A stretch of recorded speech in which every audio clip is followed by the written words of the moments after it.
Bobby Chemmanur international jeweller. മതനിരപേക്ഷ സർക്കാരാണ് LDF സർക്കാർ എന്നും സർക്കാരിന് മതമില്ലെന്നും മുൻ MLA M ഹംസ. മതനിരപേക്ഷ സർക്കാരാണ് LDF സർക്കാർ എന്നും സർക്കാരിന് മതമില്ലെന്നും വിശ്വാസികൾക്ക് എല്ലാ സൗകര്യവും സർക്കാർ നൽകുന്നുണ്ട് എന്നും മുൻ MLA M ഹംസ. ശബരിമല വിഷയവുമായി പാട്ടിറക്കിയവർ തന്നെയാണ് കൊള്ള നടത്തിയതെന്നും അദ്ദേഹം പറഞ്ഞു. നിങ്ങൾ മനസ്സിലാക്കണം, ആ പാട്ട് പാടിയവരാണ് യഥാർത്ഥത്തിൽ ഈ സ്വർണം ശബരിമല അയ്യപ്പൻ്റെ സ്വർണം കട്ടത് എന്ന് പിന്നീട് തെളിഞ്ഞു. കോൺഗ്രസ് നേതാവിൻ്റെ വീട്ടിലെത്തുകയാണ്. തന്ത്രിയും എത്തുന്നുണ്ട്, പോറ്റിയും എത്തുന്നുണ്ട്, ആ സ്വർണം വാങ്ങിയവനും എത്തുന്നുണ്ട്. 3 പേരും ഡൽഹിയിലെത്തുന്നു. 3 പേരുടെയും രാഷ്ട്രീയ പൈതൃകം കോൺഗ്രസിൻ്റേതാണ്.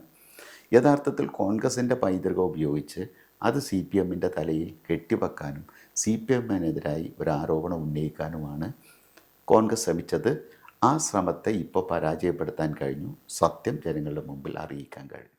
ശബരിമല, ഗുരുവായൂർ, ശ്രീ പത്മനാഭസ്വാമി ക്ഷേത്രം ഉൾപ്പെടെയുള്ള ക്ഷേത്രങ്ങളിലെ വരുമാനങ്ങളൊന്നും സർക്കാർ ഉപയോഗിക്കുന്നില്ല എന്നും ഖജനാവിലെ പണം ഉപയോഗിച്ചാണ് ഭക്തജനങ്ങൾക്കുള്ള സൗകര്യങ്ങൾ ഒരുക്കുന്നതെന്നും അദ്ദേഹം പറഞ്ഞു. എല്ലാവരുടെയും ധാരണ ഇപ്പോൾ ഗുരുവായൂർ അമ്പലം നല്ല വരുമാനമുള്ളതാണ്, ശ്രീ പത്മനാഭസ്വാമി ക്ഷേത്രം നല്ല വരുമാനമുള്ളതാണ്, ശബരിമല നല്ല കോടിക്കണക്കായ കേരളത്തിലെ ജനസംഖ്യയേക്കാൾ അപ്പുറം ആളുകളാണ് ഒരു കൊല്ലം ശബരിമലയിൽ വരുന്നത്.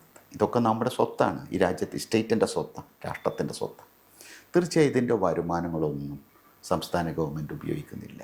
2016 മുതൽ 2026 വരെ വിവിധ ദേവാലയങ്ങൾക്ക് വേണ്ടി 600 കോടി 70 ലക്ഷം രൂപ സർക്കാർ ചെലവഴിച്ചിട്ടുണ്ടെന്നും അദ്ദേഹം വ്യക്തമാക്കി. 2016 മുതൽ 2026 വരെയുള്ള കാലത്ത് കേരളത്തിലെ സർക്കാർ 600 കോടി 70 ലക്ഷം രൂപ വിവിധ ദേവാലയങ്ങളുടെ സംരക്ഷണത്തിന് വേണ്ടി നീക്കിവെച്ചു.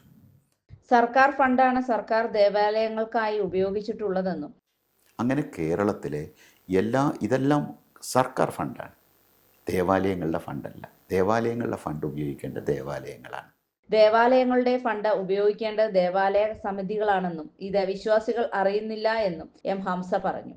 അവിശ്വാസികളാണ്, അവർ നിയോഗിക്കപ്പെട്ട സമിതികളുണ്ട്, അവരാണ് അത് ഉപയോഗിക്കേണ്ടത്. ഇത് സർക്കാർ വിശ്വാസികളുടെക്ക് വേണ്ടി നീക്കിവെച്ച തുകയാണ് 10 കൊല്ലം കൊണ്ട് 600 കോടി 70 ലക്ഷം രൂപ എന്നുള്ളത്.